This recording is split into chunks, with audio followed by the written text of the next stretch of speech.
Ray Jenkins felt the soft, mechanical hiss as the transport pod's door slid open.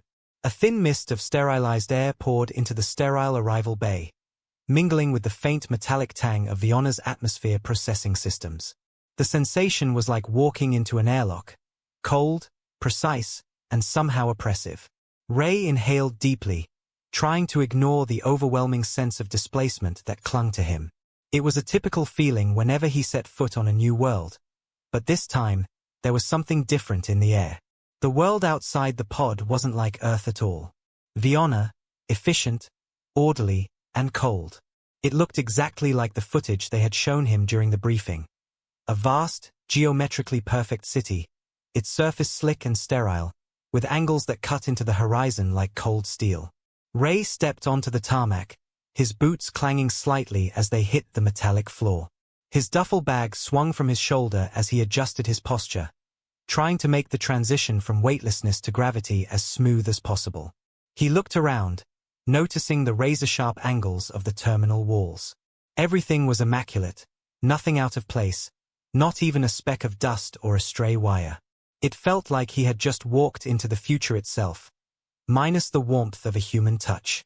"Welcome to Planet Efficient," Ray muttered under his breath, giving the terminal a half-hearted wave as he ran a hand through his permanently scruffy brown hair. "Just what I needed." The sarcasm hung in the air, but nobody around him seemed to notice. The people, or at least the green-skinned beings that surrounded him, were too busy moving with military precision, their actions synchronized, their faces stoic. One of them, a uniformed official, stepped toward him, a tablet held in front of its chest.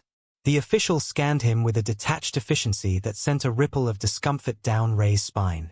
He had been briefed that the Vidians were not big on pleasantries, but this felt almost hostile. "Engineer Raymond Jenkins of Earth. Identification confirmed. Your punctuality is noted and appreciated." The official's voice was monotone, robotic, as if speaking with a programmed cadence rather than genuine interest. It didn't make Ray feel like an individual. It made him feel like a cog in the wheel, already being assigned to some larger, impersonal task. "Thanks," Ray replied, forcing a smile that didn't reach his eyes. "Glad to be on time. Interplanetary travel makes a better first impression than saying sorry. My shuttle got eaten by a space whale." The official didn't react, not even a blink. Humor without practical purpose is discouraged in public spaces. The official's gaze remained focused, scanning Ray like an object, measuring him rather than looking at him. Ray paused for a moment, letting the weight of that cold response sink in. "Right," he said, shaking his head. "Of course. Efficiency first, humor last. Got it." The official didn't acknowledge his response. "Your assigned quarters are in Residential Sector B. Your work assignment begins at Planetary Cycle tomorrow. Do you require nutritional sustenance?" Ray fought the urge to roll his eyes. How many times had he heard that question in the last few days? Was food some kind of magical cure-all for culture shock here? "I'm good, thanks. Had some nutritional sustenance on the shuttle." He gave a brief nod, though it felt like he was giving a polite excuse to a question that didn't deserve an answer. "Very well. Follow the illuminated pathway C to your accommodations." With that, the official turned and walked away, their green skin blending seamlessly with the metallic surroundings, disappearing into the flow of the city. Ray followed the indicated path, noticing the complete lack of any form of distraction. No people stopping to chat, no children running around, not even an animal in sight. Everyone was moving in perfect synchronization, performing tasks with the same level of focus he had seen on the faces of soldiers during training exercises. It was disorienting. The sharp angles of the terminal walls twisted into the towering facades of the residential buildings.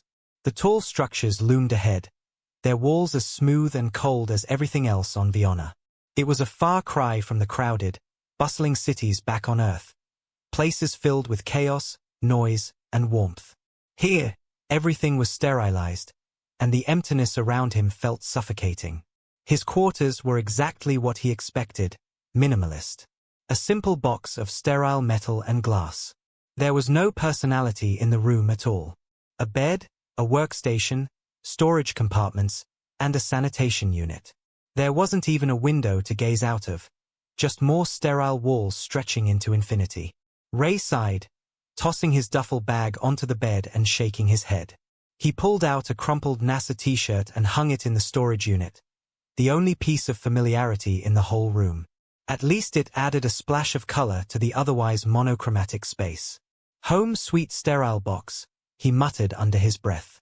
As he turned toward the door to leave, the sense of displacement intensified. There was something about this place, the overwhelming orderliness, the impersonal nature of everything, that gnawed at his nerves. Vienna's culture was all about precision and efficiency, and Ray knew from his briefing that everything had a purpose.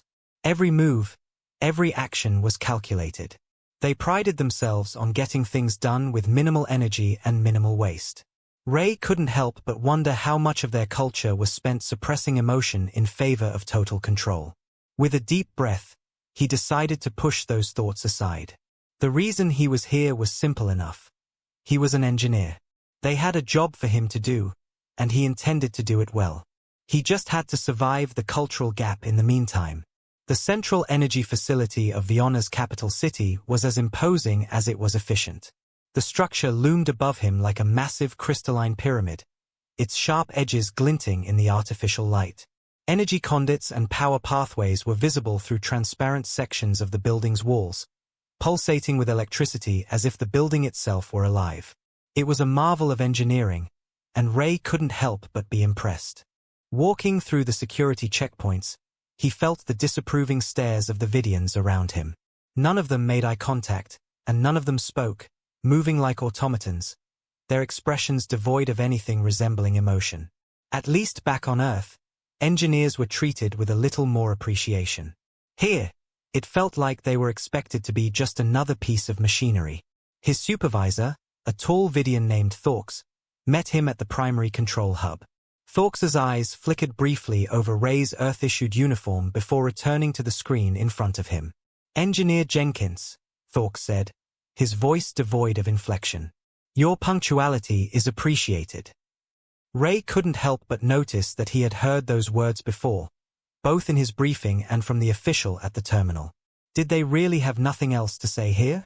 "Second time I've heard that since I landed," Ray replied dryly, his sarcasm falling flat against the stone-like figure of Thorks. "You guys must really have a thing for watches." Thorks's face didn't shift. Time efficiency is fundamental to Vidian progress. Ray raised an eyebrow, trying to hide the flicker of frustration.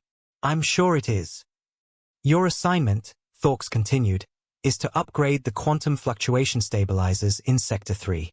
Tools have been prepared according to Earth standard specifications." "Sweet," Ray said, finally seeing a glimmer of something that felt familiar. "Point me to the coffee station first, and I'll get right on it." Thorks's head tilted slightly, and Ray wondered if the Vidian had even heard of coffee. "There is no coffee station. Stimulants are distributed only at designated nutrition intervals." Ray stopped mid-sentence. "You're kidding, right?" He shook his head, incredulous. "How does anyone function without coffee breaks?" "We function with optimal efficiency because we are not constantly interrupting our work for unnecessary consumption," Thorks replied, his tone clinical. Ray blinked, both amused and exasperated. All right, Sector it is." Hours later, Ray sat cross-legged on the floor of a maintenance junction, hunched over a power regulator. He was doing what he did best, recalibrating stubborn machinery that seemed to have a personal vendetta against him. As the regulator clicked and whined, Ray muttered under his breath, humming Rocket Man in an effort to keep his sanity intact. "Come on, baby," he said affectionately, tapping the casing of the regulator. "We both know you'll feel better after the upgrade." A voice behind him broke through the monotony. "Why are you speaking to the equipment?" Ray jumped, startled. He almost dropped the calibration tool as he turned to face the source of the interruption. Standing there, watching him with an expression that didn't quite match the blank faces of the Vidians around him, was a woman. Her green skin shimmered under the harsh lighting, and her uniform, distinguished by intricate jade markings, stood out among the bland, mass-produced outfits that everyone else wore. She was striking, more so than anyone Ray had met on Viona, and he had to force himself not to stare. Just a little Earth tradition, he said awkwardly, scrambling to his feet. We talk to machines sometimes. Helps with the troubleshooting. The woman, a high-ranking Vidian official judging by her markings, tilted her head. How can verbal communication assist with non-sentient technology? Ray shrugged. Honestly, no idea. But when you call a stubborn engine a worthless piece of junk, it usually starts working again out of spite. Her brow furrowed in confusion. Machines cannot experience spite. Ray grinned, leaning back against the power regulator. That's exactly what they want you to think. The woman didn't respond immediately, her emerald eyes searching his face as if considering his words. I am Larry Dorr of High Counselor Cox, she finally said. I am conducting facility inspections as part of my diplomatic training. Larry Dorr's presence was almost unsettling in its quiet intensity. She stood in the dimly lit junction with the ease of someone who was accustomed to commanding attention, yet there was a serenity in her posture that contrasted with the cold precision of the surroundings. Ray had no idea what she was doing in the bowels of the power facility, especially dressed in what appeared to be an official uniform. Normally, high-ranking officials stayed within their pristine, polished offices, far removed from the work that actually powered the planet. Ray wiped his hands on his shirt, trying to compose himself after the brief jolt of surprise. Her appearance had caught him off guard, but now that the initial shock had worn off, he couldn't help but feel a nagging curiosity. He had heard about the high-level diplomats and scientists sent from the Vidian government, but they usually didn't spend much time with people like him. This was a planet of order and efficiency, and Ray was a cog in that great machine, far removed from the higher echelons of decision-making. Yet here she was, standing before him, seemingly unperturbed by his somewhat unconventional behavior. High Counselor. Ray asked, the words coming out awkwardly. You're conducting inspections down here. Larry's gaze never wavered as she nodded slowly. Indeed. My training requires me to understand every aspect of the systems I will one day oversee, including the power and resource distribution units that keep our society functioning. Her tone was even, methodical, and Ray couldn't quite tell whether she was simply explaining or if there was something more behind her words. Ray blinked. Okay, that's impressive. I didn't think they let the diplomats anywhere near the grunt work. He chuckled nervously, rubbing the back of his neck as he tried to gauge her reaction. Larry's expression didn't change. We all have our roles to play, she said simply, her voice carrying a weight that Ray couldn't quite place. But efficiency is key. To truly lead, one must understand the foundation upon which the system is built. Ray raised an eyebrow, considering her words. It wasn't so much her words that struck him as her delivery, the way she said them, almost as if she believed them to her core. For a moment, the sterile coldness of the facility seemed to fade as Ray found himself caught in the undercurrent of her gaze. He had never met anyone like her. Vidians, as a whole, were reserved, but there was something about Larry's demeanor that made him feel as if she wasn't simply a part of the system. She was, in some way, above it, an enigma wrapped in an official uniform. You don't seem like the average Vidian, Ray muttered before he could stop himself, his curiosity getting the better of him. Larry didn't react immediately.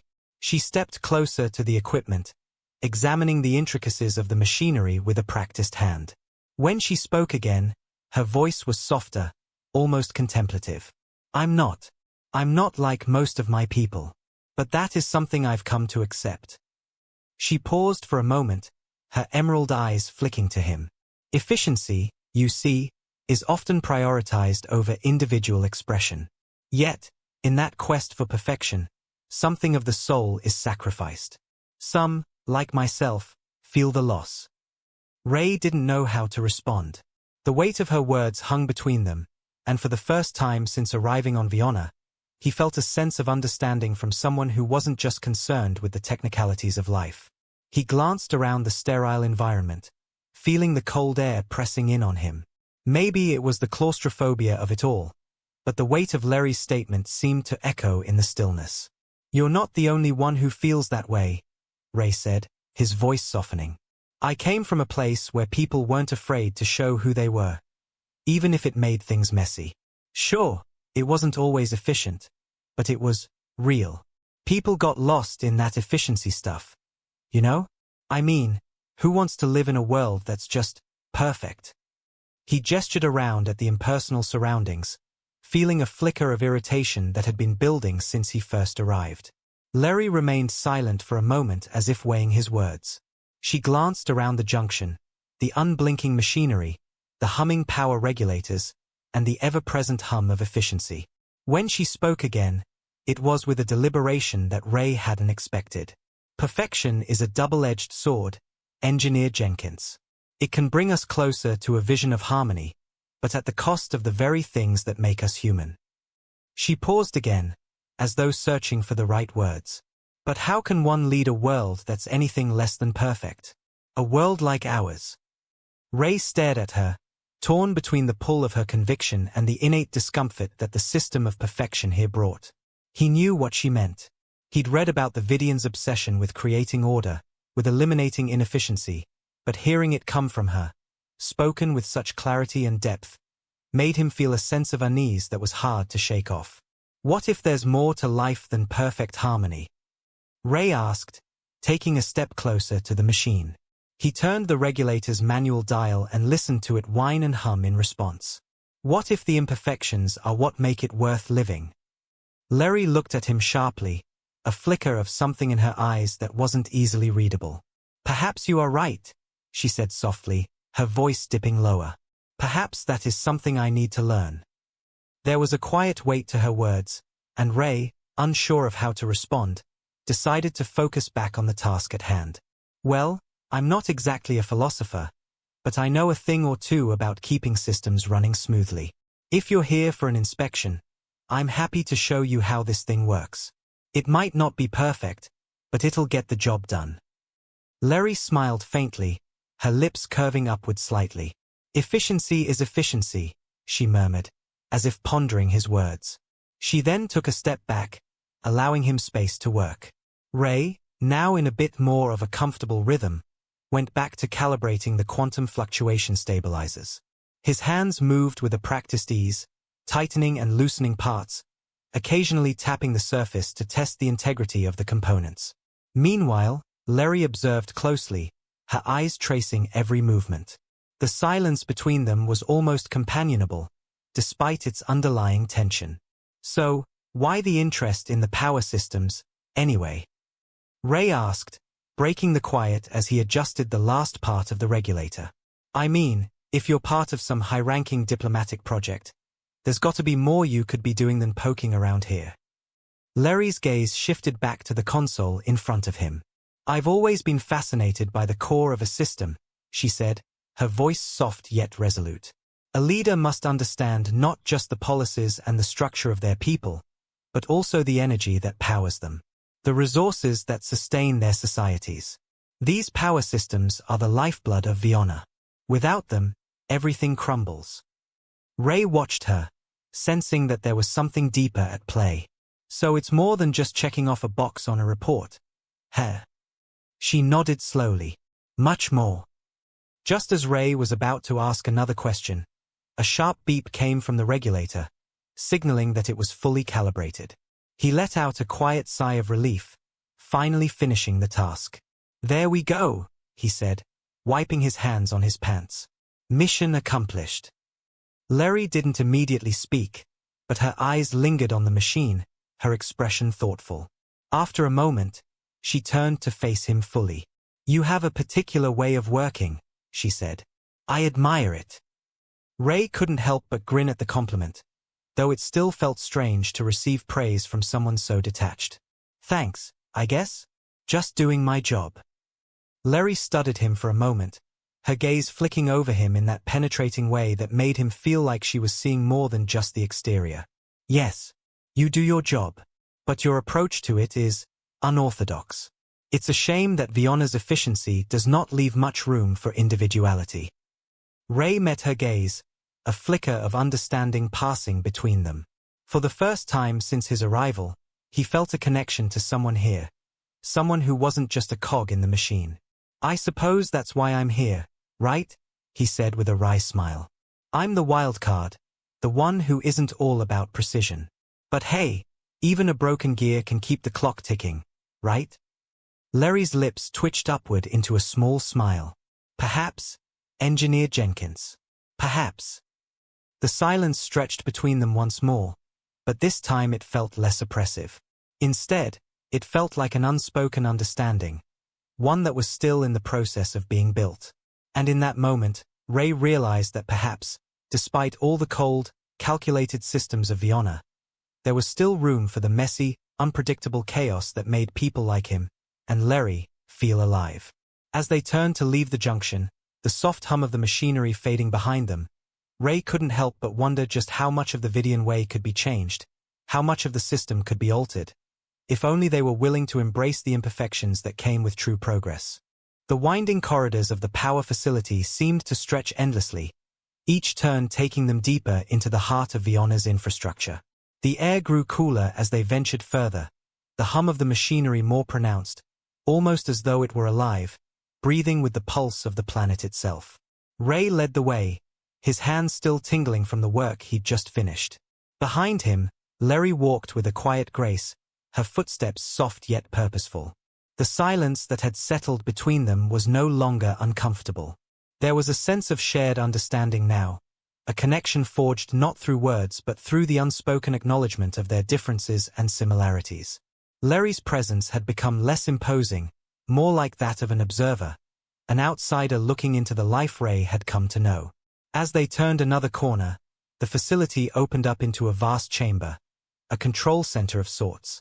The walls were lined with glowing panels, each displaying complex data streams, graphs, and readings of every conceivable system across Viona. Ray moved toward one of the consoles, his fingers already moving across the touchscreens, inputting commands with an ease that came from years of practice. Larry stood beside him, her gaze flitting from one readout to the next, her expression focused, but her mind seemingly elsewhere. "I've been wondering," Ray began, his voice breaking the silence that had surrounded them. "Why the sudden interest in the core systems?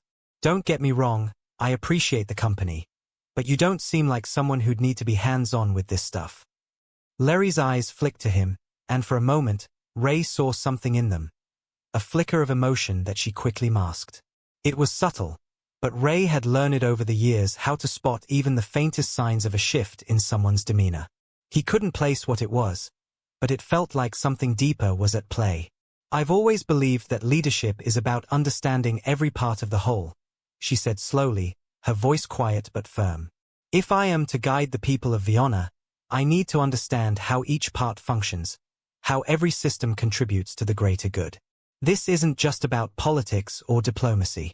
This is about survival. The survival of our planet, of our people." Ray nodded, sensing the weight in her words. He'd heard similar speeches from the higher-ups in the past, officials who claimed they understood the plight of the people, who spoke of progress and unity, but who rarely took the time to truly understand the lives of the workers. The ones who kept the lights on, who ensured the machines ran smoothly, and who silently bore the brunt of the system's failures. "But you're not just any leader, are you?" Ray said, his words tentative but probing. "You're the High Counselor's daughter. You could probably have any position you wanted. So why this?" Larry didn't respond immediately.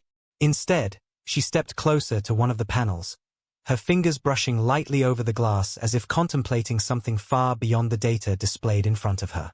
Ray couldn't help but watch her, fascinated by the calm yet intense energy she exuded. There was something about her that made him feel like he was looking at an entirely different world, one where he didn't quite belong, but one he couldn't seem to turn away from. "Sometimes, Ray," Larry said at last, her voice soft but filled with an emotion he hadn't expected.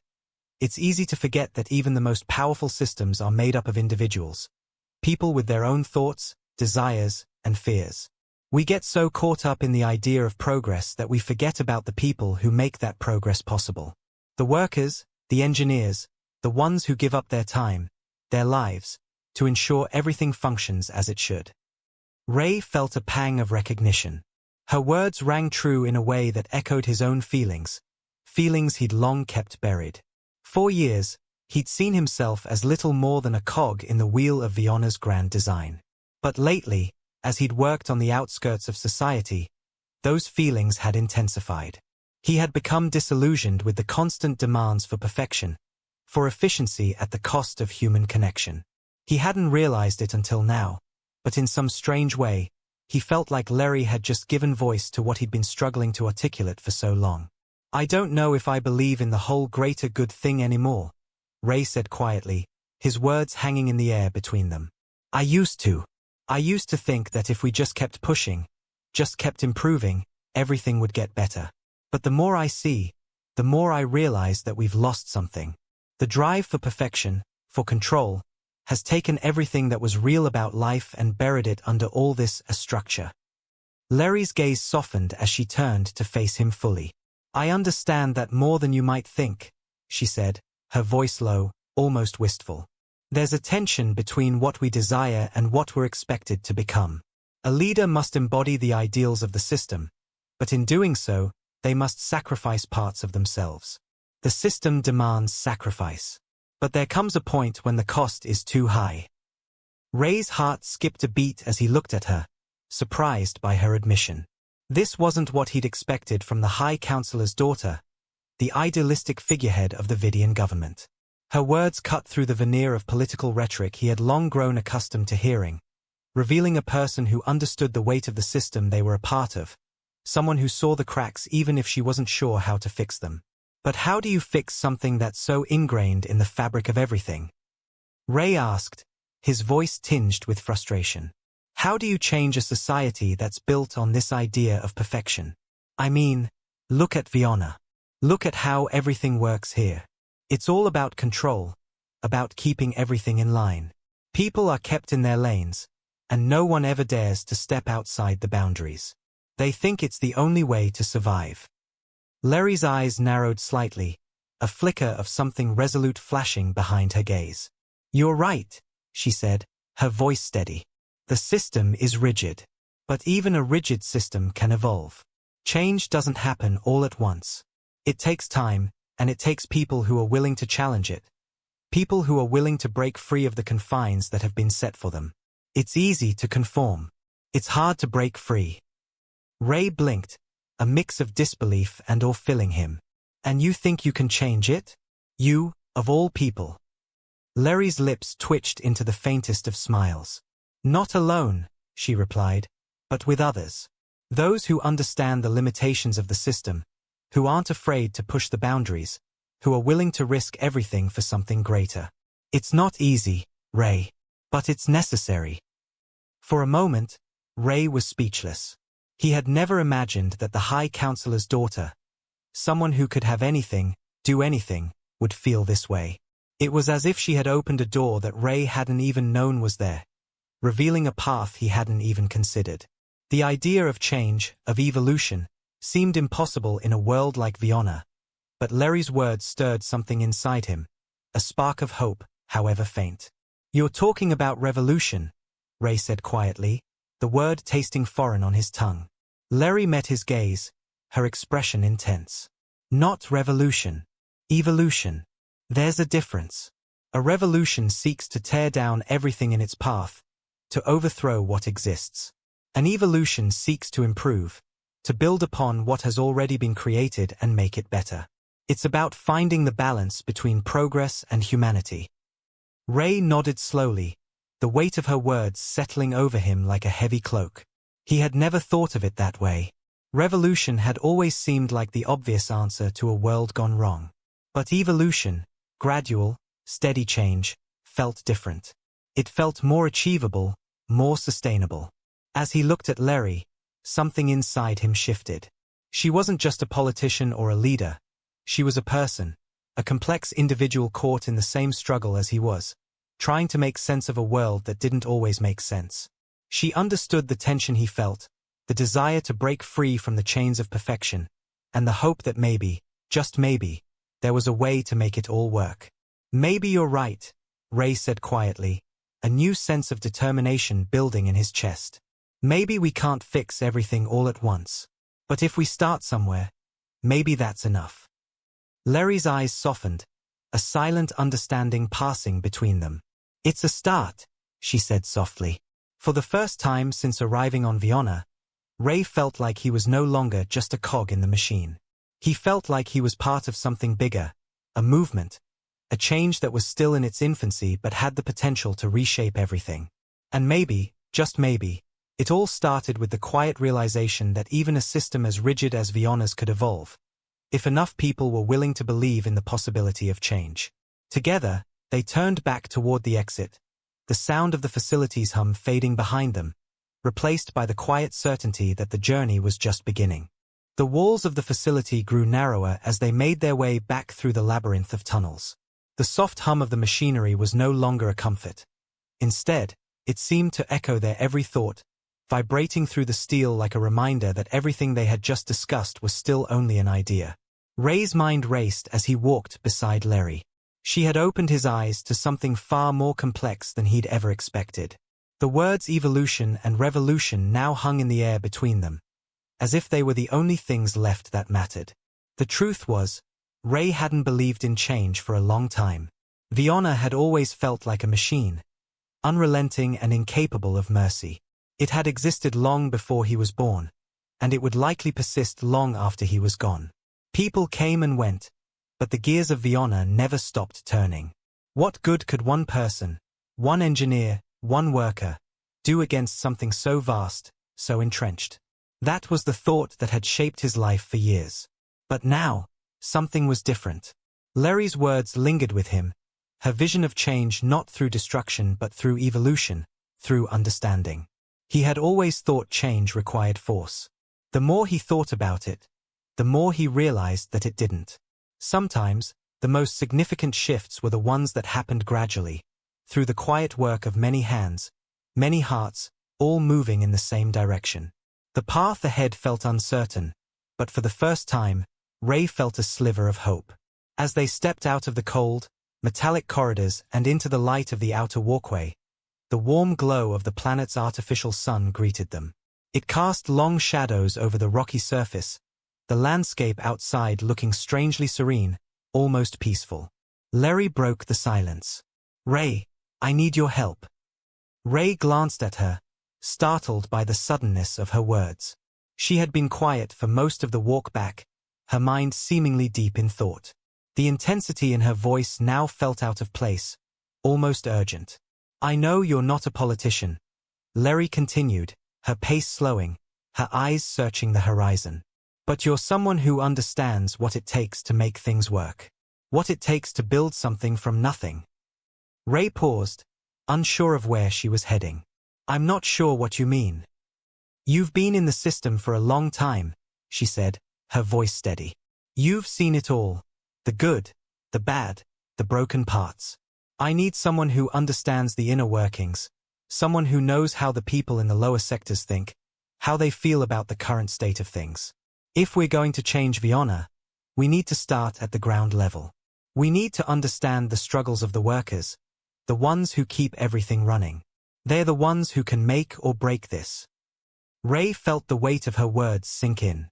He had spent his life as part of the lower sectors, the ones who worked with their hands, the ones who had no choice but to accept the rigid structure of Viona's system.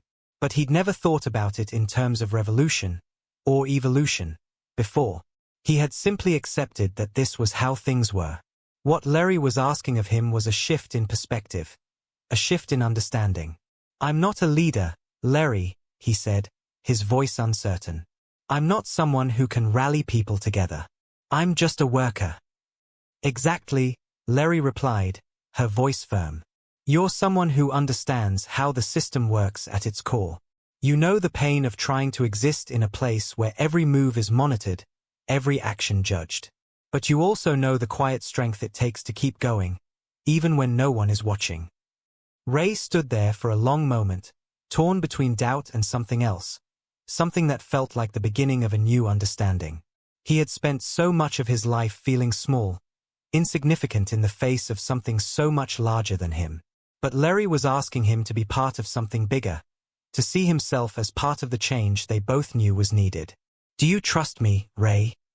Larry's voice broke through his thoughts.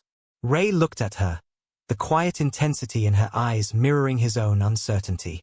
But there was something in her gaze, something that made him believe she wasn't asking for trust out of obligation, but out of a genuine belief in what they could accomplish together. I think I do," he said quietly. Larry nodded, a flicker of relief passing over her features. "Good. Because this isn't just about us anymore. This is about everyone. About Vionna and its future. We can't keep running this place the way it has been. If we're going to survive, we need to adapt. We need to listen to the people, and we need to find a way to help them see that they have the power to change their lives." The weight of her words hung heavily in the air, and for the first time, Ray could sense the magnitude of what she was asking of him. It wasn't just a favor, it was a call to action. To do what? He didn't know yet. But the fact that Larry was asking for his help meant something more than just a shift in their dynamic. It meant that perhaps, for once, they were truly equals in this fight. The days that followed were a blur of conversations, late-night meetings, and careful planning. Ray found himself working alongside Larry more and more, each day uncovering new layers of the system they were trying to dismantle. It was slow progress, at first.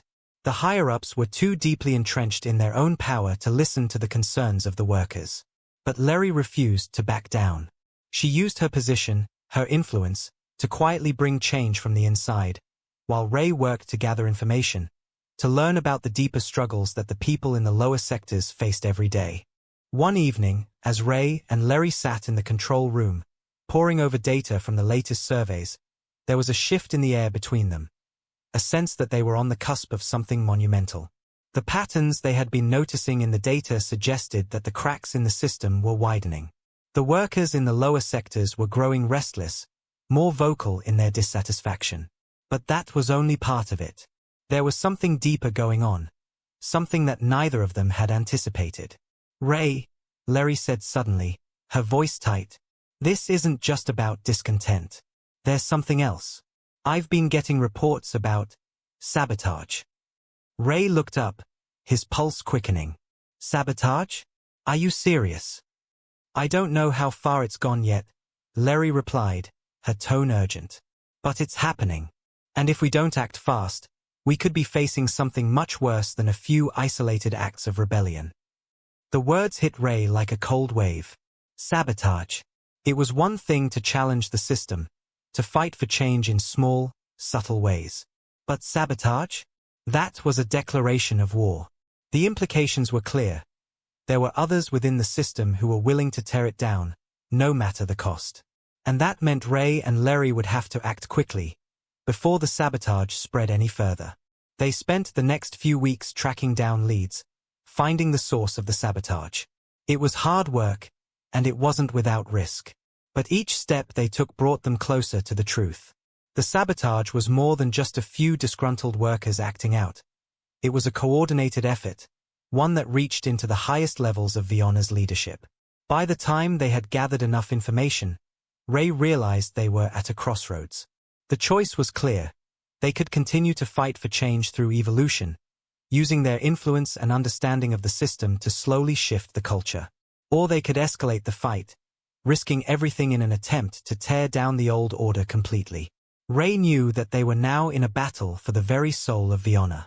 And as he looked at Larry, at the fire in her eyes, the resolve in her heart, he realized that he was no longer just a worker.